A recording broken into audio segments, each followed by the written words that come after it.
याद रखना है बेटा, स्टैंडर्ड रिडक्शन पोटेंशियल को हम लोग बोलते हैं एसआरपी। आपको चाहे वहीं पर बुक पे नोट करते रहो आप। अगर बेटा एज मूव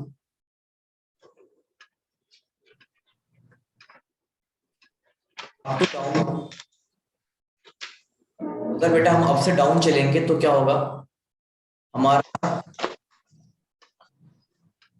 रिड्यूसिंग पावर क्या होता है, इंक्रीज करता है। याद रखना है बेटा, अगर हाँ अप टू डाउन जाते हैं तो रिड्यूसिंग पावर इंक्रीज करता है। ठीक है, जैसे जैसे हम लोग अप टू डाउन जा रहे हैं हमारा रिड्यूसिंग पावर क्या हो रहा है, इंक्रीज कर रहा है। ये एसआरपी का मतलब क्या होता है, स्टैंडर्ड रिडक्शन पोटेंशियल, और इस एसआरपी के वैल्यू आपको दे रखे हैं। अब देखो बेटा, इब्राहिम बोलते हैं ना अगर आपको जहां प्रॉब्लम हो, अब अप टू डाउन जा रहे हो तो एक बार फिर से टेबल देखो जरा बेटा इब्राहिम। एक मिनट सर मैं। जी हाँ सर। नोट कर, हाँ नोट कर लो, फिर टेबल देखना एक बार। टेबल, हाँ जी सर।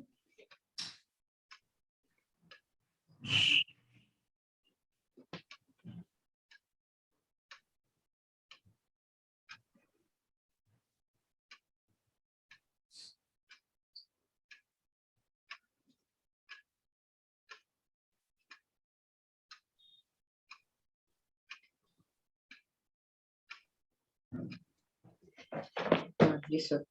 जी सर, टेबल में क्या देखूं सर? जब अप टू डाउन जा रहा है तो देखो वैल्यू निगेटिव होती जा रही है, मोर निगेटिव होती जा रही है, ध्यान से देखो जरा एक बार। जी सर। इसका मतलब बेटा एक चीज आपको और नोट करनी है, higher the SRP in negative value sir बेटा। आप एक बार बोलेंगे सर? क्या बेटा, एसआरपी का फुल फॉर्म आप फिर एक बार बोलेंगे सर? Standard reduction potential. अच्छा जी sir. Higher the SRP negative terms बेटा, more the reducing power.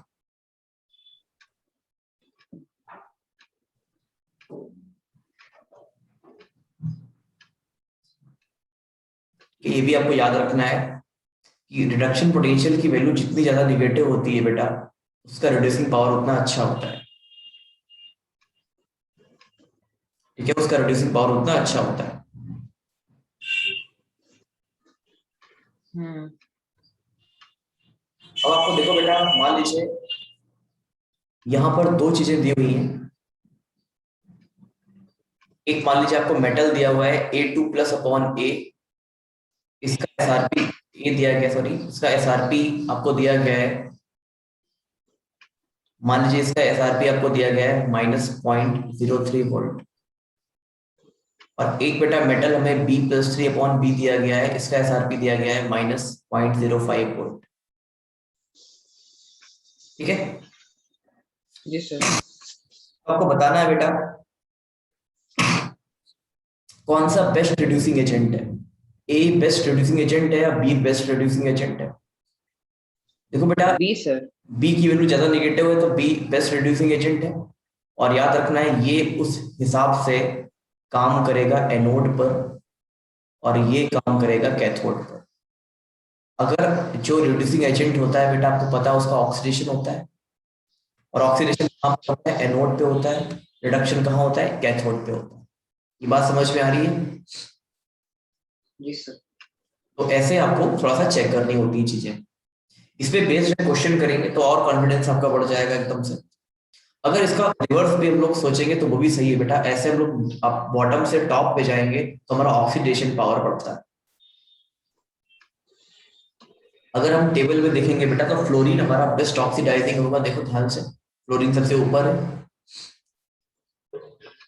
Ji sir.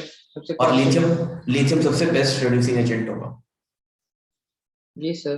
क्या आप इसको नोट तो करोगे। सर शायद का ये मतलब बनता है कि fluorine is the best oxidising agent. कहाँ पर बेटा, क्या क्या बोल रहे हो आप, मैं।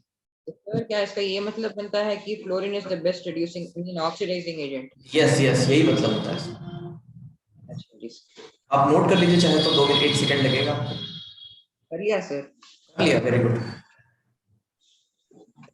अब एक बार जरा एक्सरसाइज में आओ वापस से, बैक एक्सरसाइज पे आओ। आगे सर। इसका फर्स्ट क्वेश्चन हो, first question. Arrange the following metals in which they displace each other from the solution of their salts: aluminium, copper, iron, magnesium, and zinc. तो क्या करो, एकदम से ऐसे नोट करो। एल्युमिनियम पहले नोट कर लो, कॉपर जैसे मैं नोट कर रहा हूँ, आयरन, Mg एंड Zn, इसको नोट कर लो ऐसे। कर लिया सर। कर लिया? अब वापस टेबल पे आ जाओ। टेबल पे हम टेबल रेफर कर सकते हैं सर। टेबल रेफर आपको उसे नहीं दिया जाएगा एग्जाम में तो, बट आपको एक छोटी सी टेबल याद कर लेनी है। देखो, छोटी सी टेबल याद कर लेनी, जो मैंने छोटी सी बनाई है, जिससे काम चल जाता है आपका काफी। कुछ ना कहो, मांगो अल्लाह, जीसस, फोन पे। हाइड्रोजन, कॉपर, मरकरी, Ag और Au। इसमें जस्ट हमारा क्या है, अगर बेटा याद रखना है, ये हमारा नीचे से ऊपर जा रहे हैं तो हमारा क्या है, रिड्यूसिंग पावर इंक्रीज कर। छोटी टेबल से भी काम चल जाता है आपके लेवल पे, इंक्रीज कर रहा है। पहले इतना नोट कर लो, फिर मैं बताऊंगा आपको। ये टेबल तो हमने मतलब 8वीं में भी सीख रखा था सर। हाँ हाँ, ये आपने क्लास 10 में सिखाई गई होगी आपको। हाँ सर, मगर हमने ये 8वीं से ही शुरू कर दिया, 10वीं में भी आया ये। हाँ चलो, अब बेटा आपको पता होगा जो ऊपर वाला मेटल है वो नीचे वाले को डिस्प्लेस कर देता है, ये भी पता होगा। जी बिल्कुल सर। और पोटेशियम ऊपर, इज द हाँ इसका मतलब बेटा क्या है, इसका मतलब बेटा क्या है, ऊपर वाले काफी रिएक्टिव है, हाँ। तभी तो नीचे वाले को डिस्प्लेस कर रहे हैं। जी सर, तो मतलब हमें इसी अ- बेसिस पर अगर अगर मैं क्वेश्चन। बताऊं आपको, अभी 12th लेवल पे बताऊं, रिएक्टिव कौन होता है, जिसका जिसका जो एसआरपी होता है वो मोर नेगेटिव होता है।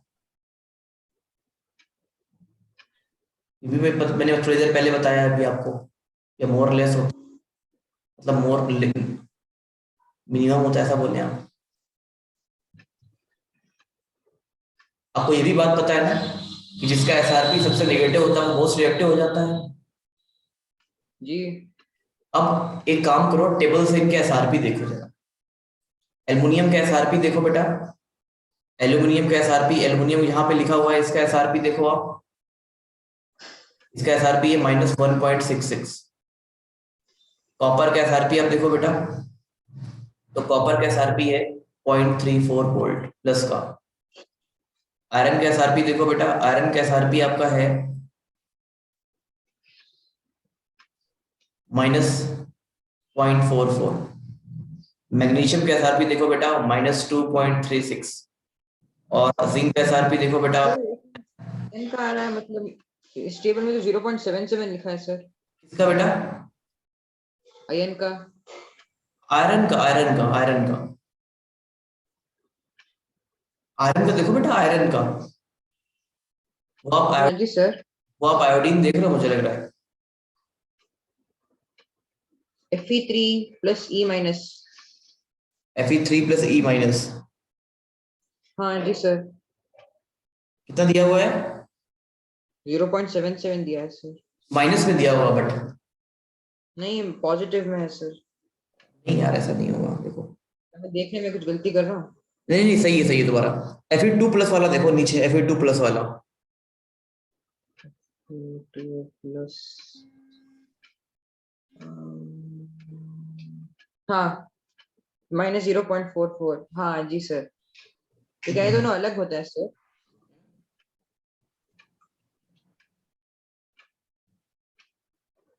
सर, हम्म, तो क्या Fe2+ और Fe3+ दोनों अलग अलग होते हैं सर?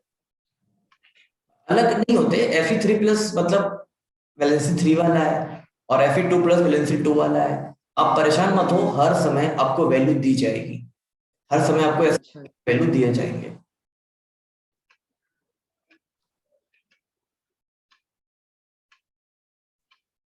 जी सर, मैंने नोट कर लिया सर। हाँ, अब आपको देखना है कि मोर नेगेटिव कहाँ पर है। मोर नेगेटिव आपका मैग्नीशियम के केस पे, ये वाला। मैग्नीशियम पे है जो कि -2.36।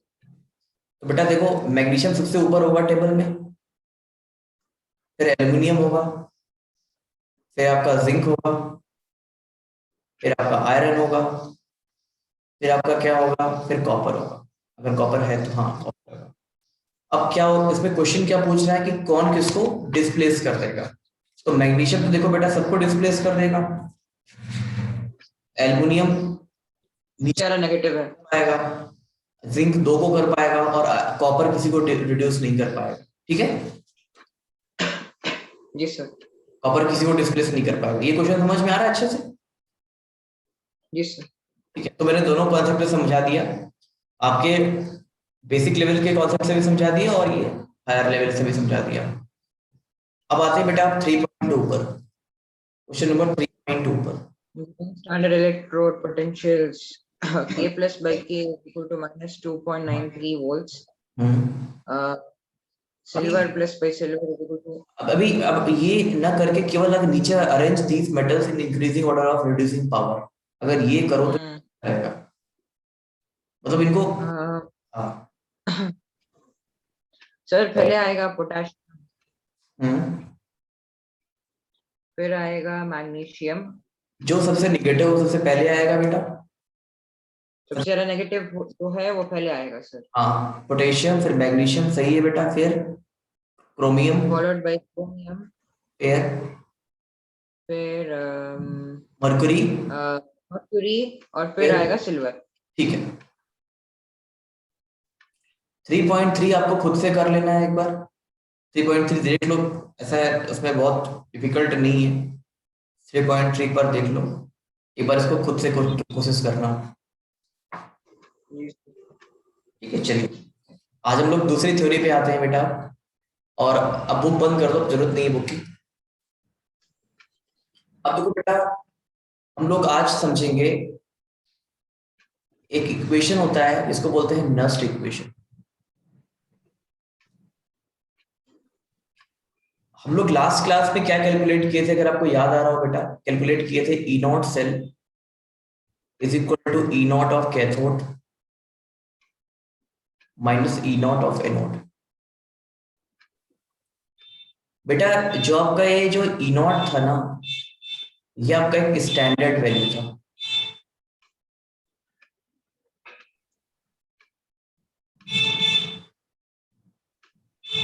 ये आपका एक स्टैंडर्ड वैल्यू था, मतलब ये चेंज नहीं होता है। ऐसा नहीं होता है कि ये चेंज हो जाए, कंसंट्रेशन चेंज हुई, टेम्परेचर चेंज हुई तो चेंज हो जाए।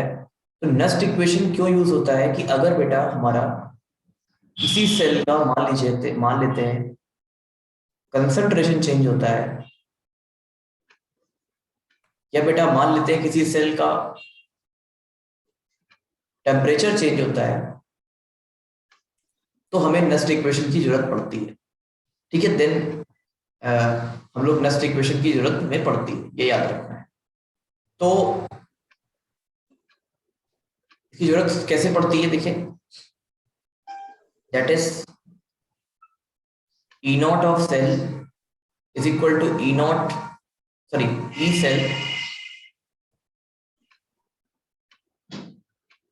ये जो ई सेल होता है बेटा, ये फिक्स्ड नहीं होता, ये चेंज होता रहता है, और ई नॉट सेल फिक्स्ड होता है, minus 2.303 RT upon NF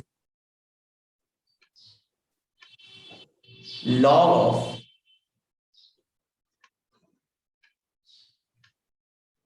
concentration of products upon concentration of reactants। Sir ये मैं कुछ समझा नहीं सर। हाँ, अभी परेशान मत हो बिल्कुल। कि नर्स ने अपना एक इक्वेशन बताया बेटा, जो क्या डिराइव करता है कि कभी कभी ई नॉट सेल तो दिया होगा, और आपकी कंसंट्रेशन अगर चेंज हो रही है तो ई सेल कैसे कैलकुलेट करते हैं। अब आपको परेशान मत हो बेटा, क्या क्या आपको मैं यूज करा रहा हूँ ये तो फिक्स्ड, देखिए ये जो वैल्यू है वो तो फिक्स्ड है।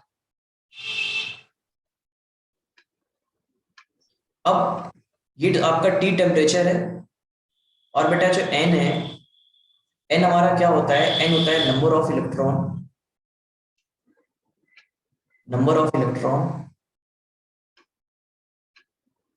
Used in reaction. कितने इलेक्ट्रॉन यूज हुए रिएक्शन में बेटा। और अब बात करते हैं एफ क्या है। एफ होता है charge in 1 mole of electron.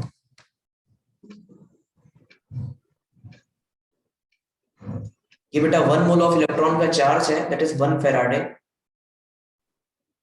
That is 96,500 coulomb ये चार्ज।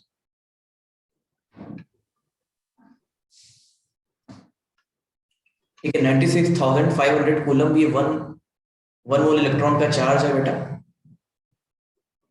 तो ये एन और एस कैसे कैलकुलेट होता है ये आपको याद रखना है। एन है number of electron use in the reaction, और 1 फेराडे चार्ज 1 मोल इलेक्ट्रॉन का चार्ज है बेटा। और ये आपका क्या है, ये आपको मैं बताऊंगा क्या है। ये जैसे मान लीजिए कोई इक्वेशन दिया गया, इतना नोट कर लीजिए फिर आगे बढ़ते हैं।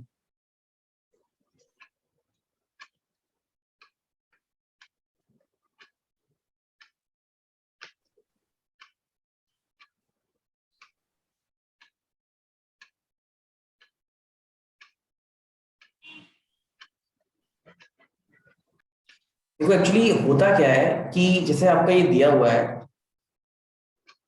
ई cell is equal to E not cell minus 2.303 RT upon NF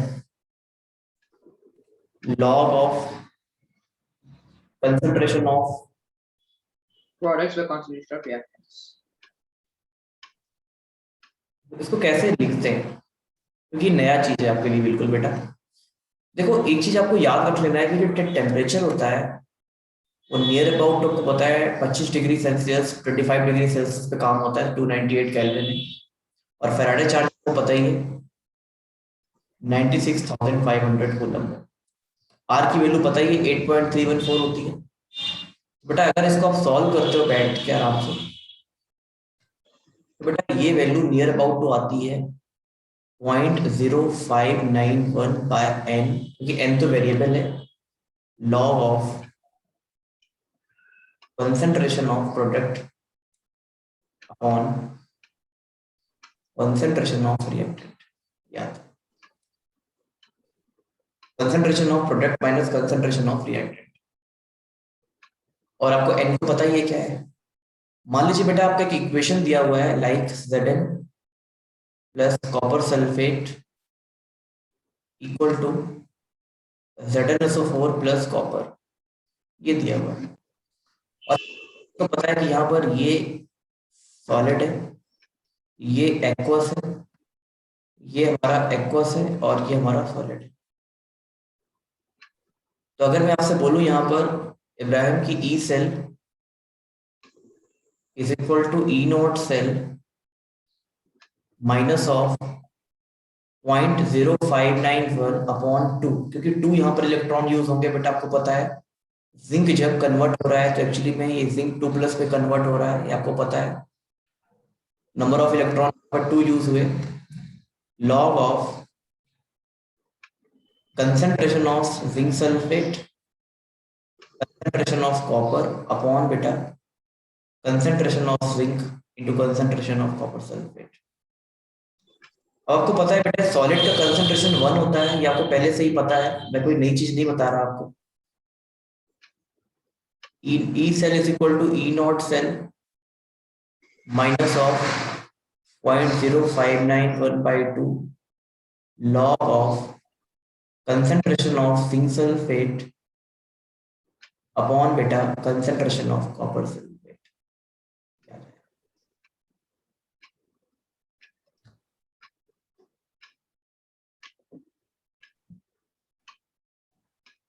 Yeah,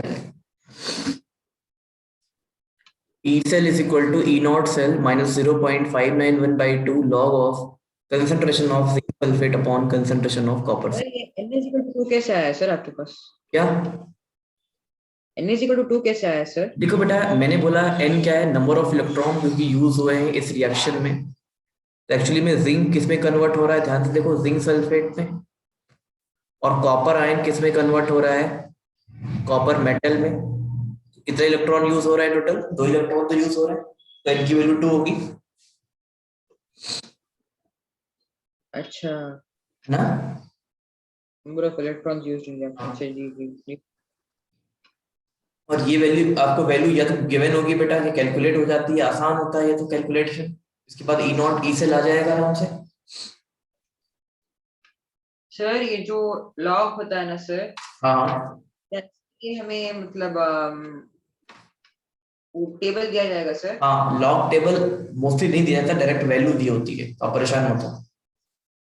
अच्छा, वैल्यू दी होती है सर, ठीक है सर। क्या समझ में आ गया? जी सर। एग्जाम्पल 3.1 पे आइए आप। एग्जाम्पल 3.1 पे।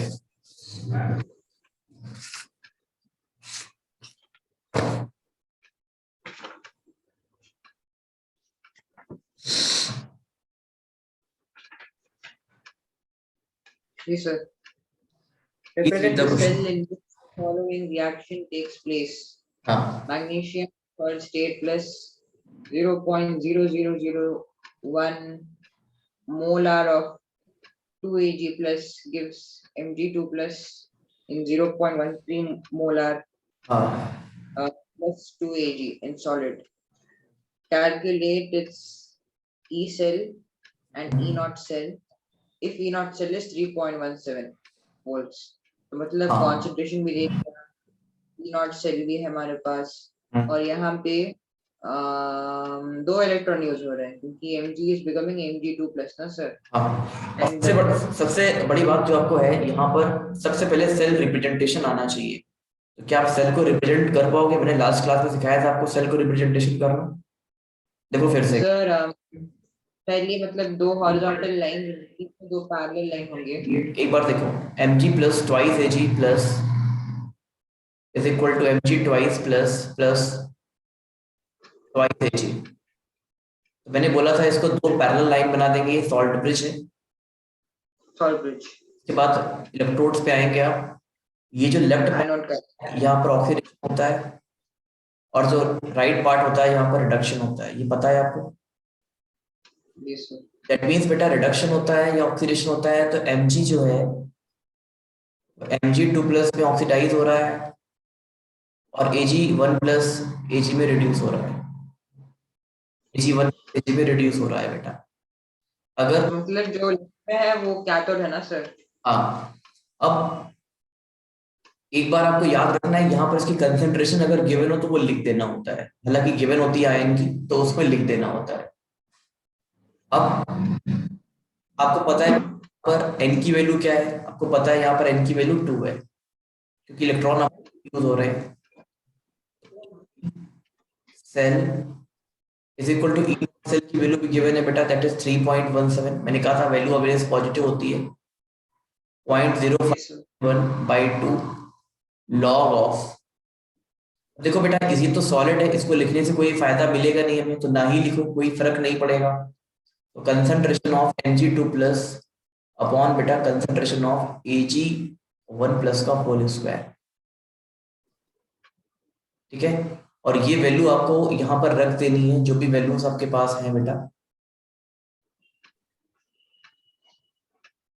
Mg1+ की वैल्यू आपको दी गई है 0.130, और इसकी वैल्यू दी गई है बेटा 0.0001 का होल स्क्वायर बेटा, और यहाँ से सॉल्व हो जाए। कुछ लॉ की प्रॉपर्टी आपको पता होंगी, आई होप आप जानते होंगे, जैसे ये इसको मैं लॉ के अलग ही सॉल्व करके दिखा देता हूँ आपको। लॉग ऑफ 0.130 अपॉन, ये बेटा अब एक्चुअली में क्या है, 10⁻⁻⁴ है, तो 10⁻⁻⁴ का होल स्क्वायर, अगर ध्यान से देखो आप, जी सर। ये हो जाएगा बेटा आपका लॉग ऑफ 0.30 अपॉन 10⁻⁸, और आपको चला जाएगा log of 0.130 into 10 to the power -8 +8 sorry, ऐसे हो जाएगा। अब आपको एक लॉ की प्रॉपर्टी पता होगी, आई होप आप जानते होगे लॉ की प्रॉपर्टी, आपने 10th क्लास या 11th क्लास में पढ़ी होगी, log A into B mathematics में। तो बेटा ये होता है log A plus log B, और एक ओ हाँ, पढ़ी थी आपने log A to the power N is equal to N into log A, ये सब चीजें पढ़ी है हमने। अब इसको नहीं सर, मतलब अभी कोई मैंने बात सीखा नहीं, है। हाँ, तो बेटा ये लॉग ए इंटू बी दिया हुआ है देखिए, तो बेटा ये हो जाएगा 0.130 प्लस 8 इंटू लॉग ऑफ 10 हो जाएगा, ठीक है, 10 8 ऊपर था तो वो बाहर आ जाएगा, लॉग ऑफ 10 हो जाएगा। आपको पता है बेटा यहाँ पर लॉग 10 की वैल्यू आपको पता है 1 होती है, लॉग 20 की वैल्यू 0 होती है।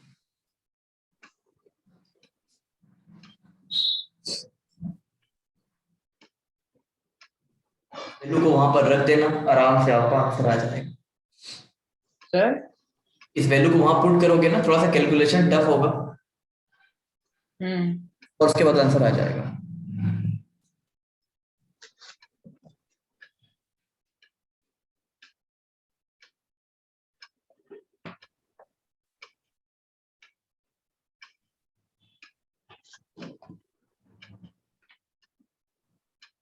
सर मैं ये पकड़ू ना सर लॉग?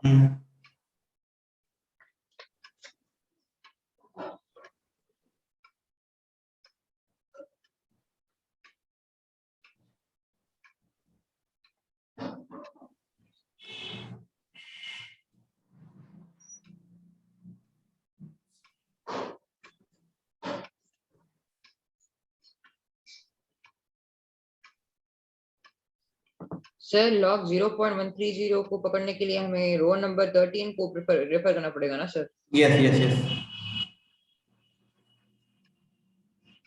तो यहाँ पे 0 दिया गया है तो 1139 आएगा।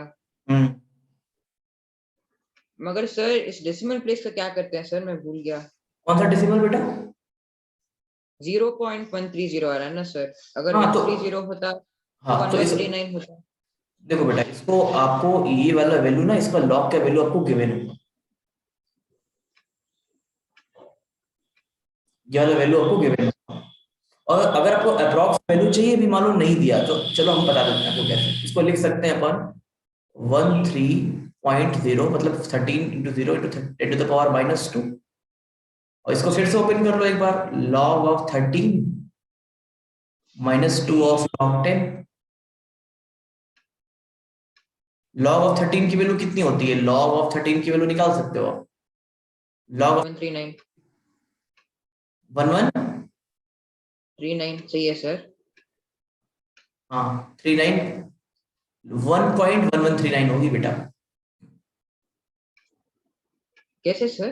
क्योंकि log 10 की वैल्यू तो ऑलरेडी 1 होती है ना, तो 1 से ज्यादा ही वैल्यू होगी ना बेटा।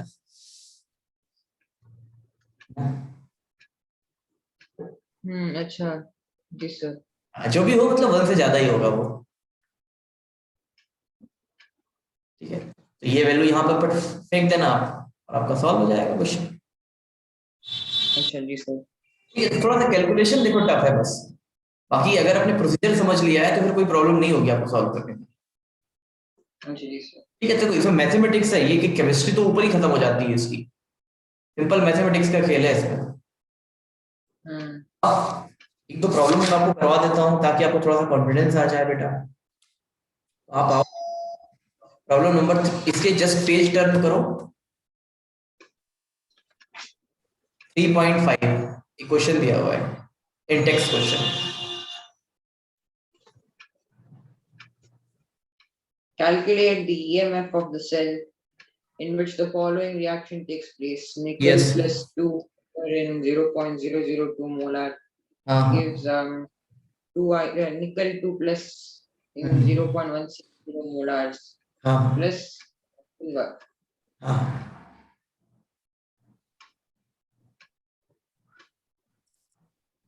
तो given है E cell is equal to 1.05 volts. E cell not.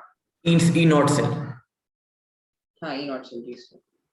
उसका फॉर्मूला होगा E is equal to E not cell minus 0.203 RT by NF। तो अगर हम इसे फर्दर चलो सब्स्टिट्यूट करें, वैल्यू पुट करके दिखाओ मुझे।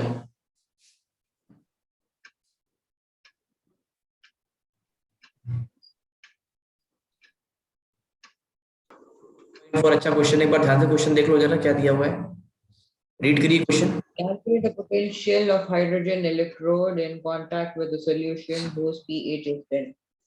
मतलब बेटा आपको एक ऐसा आपको पोटेंशियल ऑफ हाइड्रोजन इलेक्ट्रोड चाहिए, मतलब आपको E not of H plus upon H2 चाहिए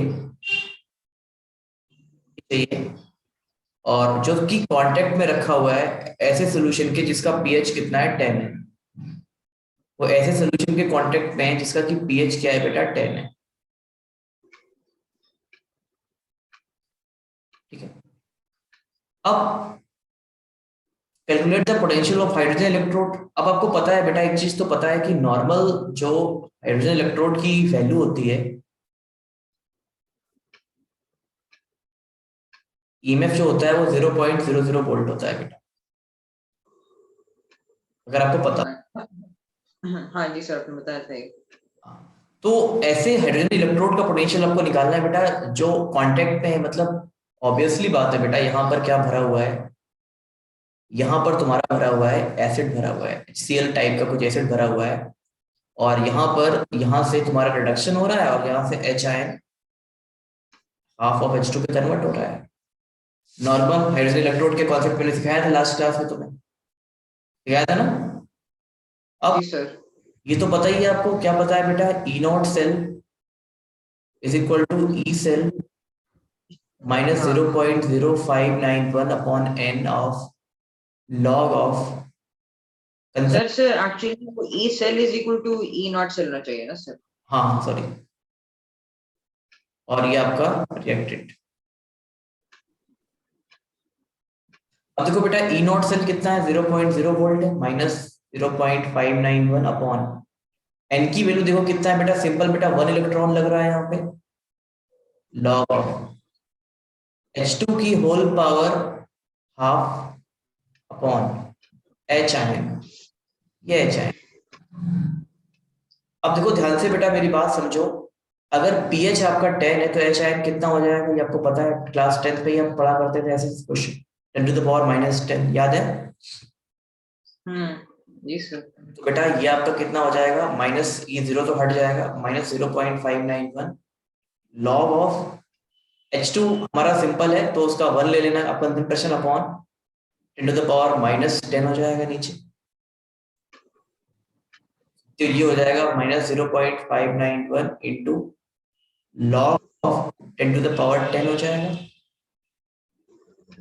मतलब 10 इंटू 0.0591 इंटू लॉग ऑफ 10 हो जाएगा, लॉग ऑफ 10 इज 1।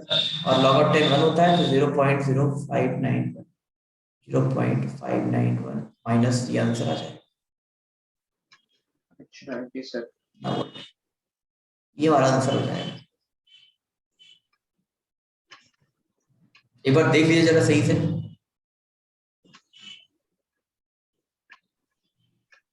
और कोई डाउट हो तो बताइए।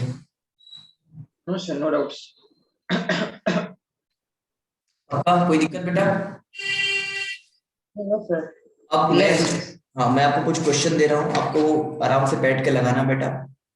मैं 3.5 3.5 पे बैक एक्सरसाइज 3.5। 3.5 जी सर। ठीक है चलो,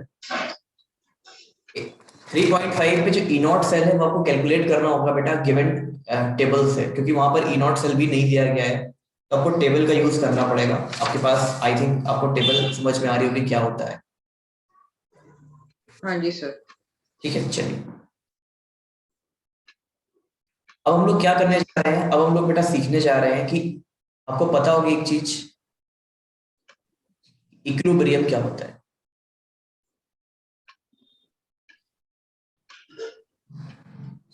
ठीक है, आपको इक्विलिब्रियम पता है बेटा? इक्विलिब्रियम, हाँ सर। इक्विलिब्रियम का मतलब होता है बेटा जो rate of backward reaction is equal to rate of forward reaction हो जाए। हाँ जी सर,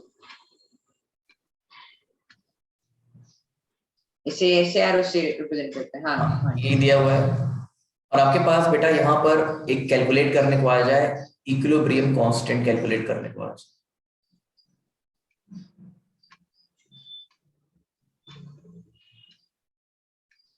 बेटा इक्विलिब्रियम कांस्टेंट की ऑफ इक्विलिब्रियम क्या हो जाएगा?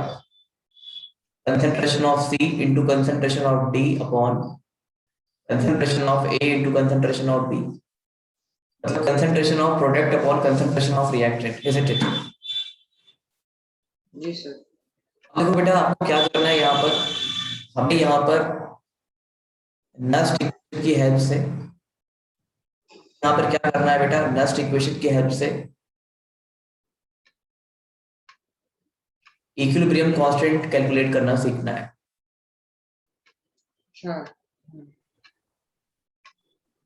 तो हमें E is equal to E not cell minus ठीक जो भी है, है और आपको पता उससे है हम एक चीज आपको पता है बेटा, मान लीजिए आपका एक इक्वेशन दिया गया है, लेट सपोज यही इक्वेशन दिया गया जो ऊपर दिया गया था, इसी को ही काम करते हैं अपन, प्लस टी बेटा, और यहाँ पर अगर मैं ई नॉट सेल का फार्मूला अप्लाई करता हूँ तो बेटा ये आपका क्या आता है, E cell minus 0.0591 upon number of electron n log ऑफ concentration of C into concentration of D upon concentration of A into concentration of B। और बेटा अगर आप ध्यान से देख पा रहे हो इब्राहिम, तो बेटा ये जो वैल्यू है वो तो के इक्विलिब्रियम की वैल्यू है। ये जो ब्रैकेट के अंदर वैल्यू रखी बेटा मैंने, वो तो के ऑफ इक्विलिब्रियम की वैल्यू, ध्यान से देखो स्क्रीन पे जरा। आपको एक बात और भी पता है, अगर नहीं पता तो आपको नोट कर लेना है, ये आपने 11th क्लास में सीखी है, एट इक्विलिब्रियम। इक्विलिब्रियम पे क्या होता है बेटा, जो ई सेल होता है ना वो जीरो हो जाता है, क्योंकि आपको पता है इक्विलिब्रियम पे कोई करंट वगैरह नहीं चलती है, तो करंट तो जीरो हो जाती है, मतलब पोटेंशियल आपका जीरो हो जाता है। तो पोटेंशियल अगर आपका जीरो हो गया, ठीक है, पोटेंशियल आपका क्या हो गया, जीरो हो गया भाई तभी, तो जीरो हो गया तो क्या किया आपने फिर, हेलो? हाँ जी सर, वही देख रहा हूँ सर। हाँ, अगर पोटेंशियल आपका क्या हो गया, जीरो हो गया। तो इसका मतलब ये होगा E not cell should be equal to 0.0591। मैंने एक सेकेंड,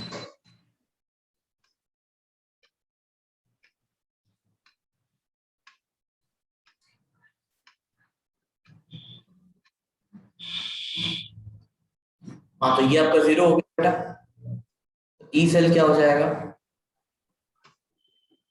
हाँ 0.0591 अपॉन एन, जी जी बिल्कुल सर। केसी या केपी जो भी आप लेना चाहो, लॉग ऑफ केसी क्या हो जाएगा बेटा, n of 0.0591 sorry n into E not of cell upon 0.0591 बेटा, ये आपका लॉग ऑफ केसी आ जाएगा।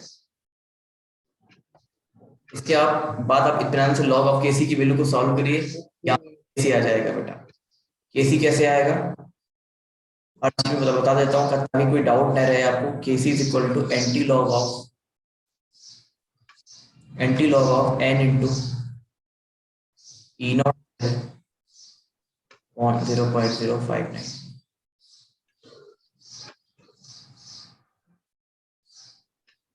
ठीक है,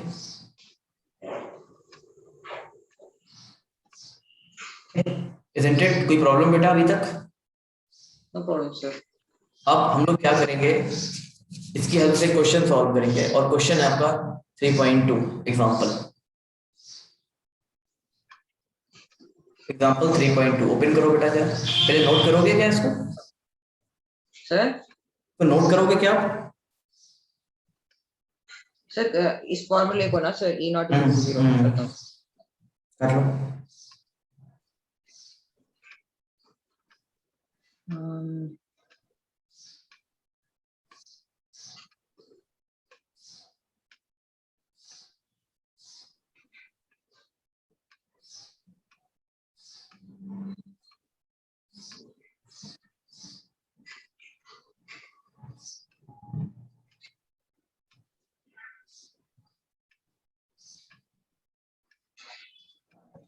जी सर, तो मतलब हम एग्जाम्पल या फिर इंडेक्स सर 3.4? ये एग्जांपल 3.2 बेटा, 3. 3.2.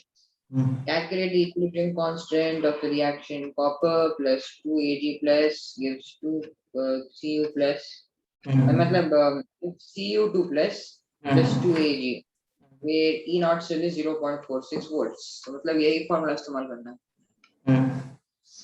यहाँ पे N is equal to 2 आ रहा है ना सर? हाँ, और दूसरे से भी तो हमारे पास है।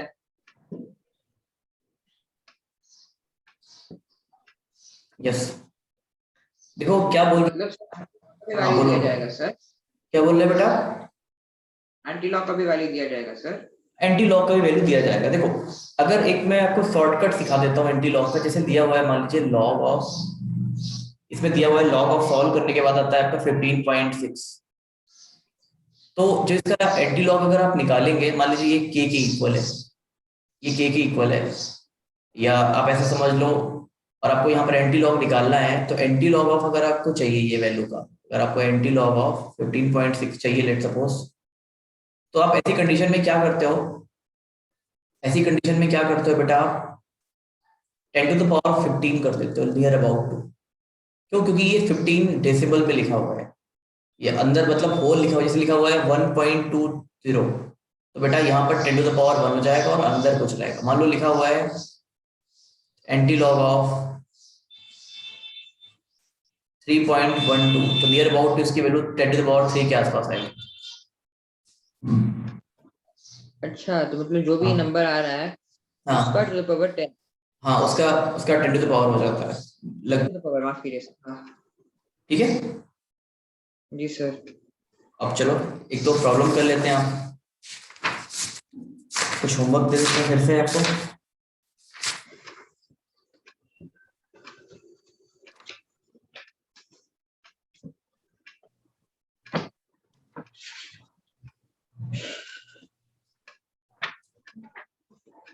चलो अब बेटा आपको यहां से मैं एक चीज और सिखाने जा रहा हूं, अगली कॉन्सेप्ट है वो, that is Gibbs energy change.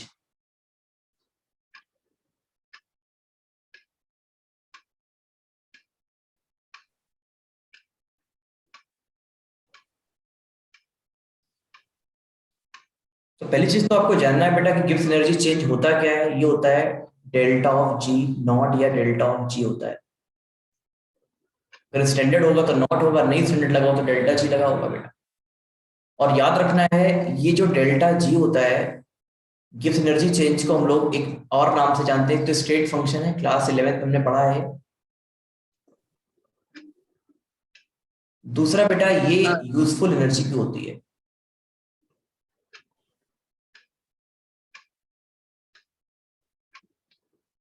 Useful energy होती है बेटा जो वर्क में कन्वर्ट होती है, जो वर्क में कन्वर्ट होती है, याद रखना है। जैसे मान लीजिए आपके पास 100 जूल एनर्जी है, तो कुछ एनर्जी आपकी वेस्ट हो जाती है, जो बची हुई एनर्जी होती है बेटा उसे गिब्स एनर्जी बोलते हैं, और वो वर्क में कन्वर्ट हो जाती है। देखो बेटा जब ये एनर्जी वर्क में कन्वर्ट होती है तो आपको पता है बेटा एनर्जी डिक्रीज होती है,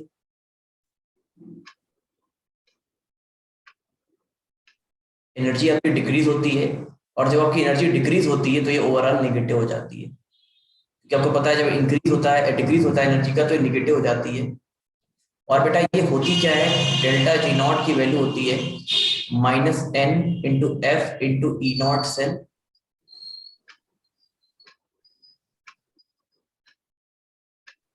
और बेटा जो डेल्टा जी होता है वो होता है -f E सेल होता है बेटा। ठीक है, अगर स्टैंडर्ड लिखेंगे बेटा तो -NFE सेल हो जाता है, और अगर बेटा आप लिखेंगे तो माइनस NFe सेल टाइप से इसको लिखते हैं। जी सर।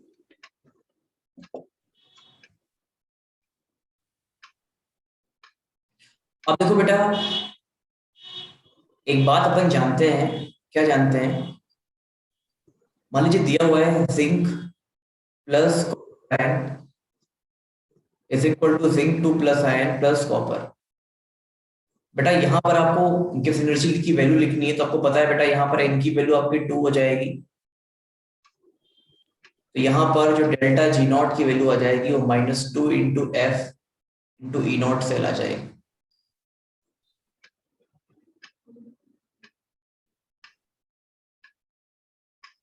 ठीक है, तो आपको ये समझ आ रहा है बेटा कि -2 into F into E not cell.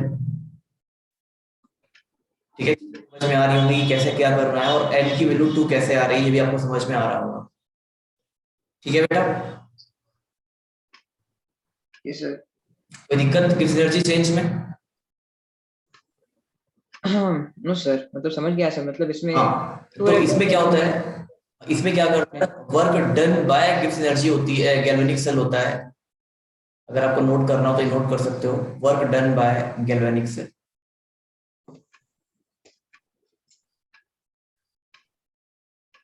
Galvanic cell work करेगा तो एनर्जी क्या होगी, ऑब्वियसली बेटा एनर्जी क्या होगी, डिक्रीज होती है, एनर्जी डिक्रीज होती है। तो एक बार ये हो गया। अब एक बार काम करना, एक काम करना, एग्जाम्पल सॉरी प्रॉब्लम नंबर 3.4 भी आपसे सॉल्व हो जाएगा। 3.4 सर। प्रॉब्लम नंबर बेटा बैक साइज का 3.4 जी सर। और 3.6। आप बोलोगे सर ने बहुत काम दे दिया आज। सर नहीं सर, सिर्फ 4 प्रॉब्लम ही तो दिए हैं आपने। हाँ, लेकिन बेटा मेरी आदत है कि मैं जो कॉन्सेप्ट पढ़ाता हूँ ना उसको उसी दिन करवा देता हूँ ताकि थोड़ा सा पक्का हो जाए।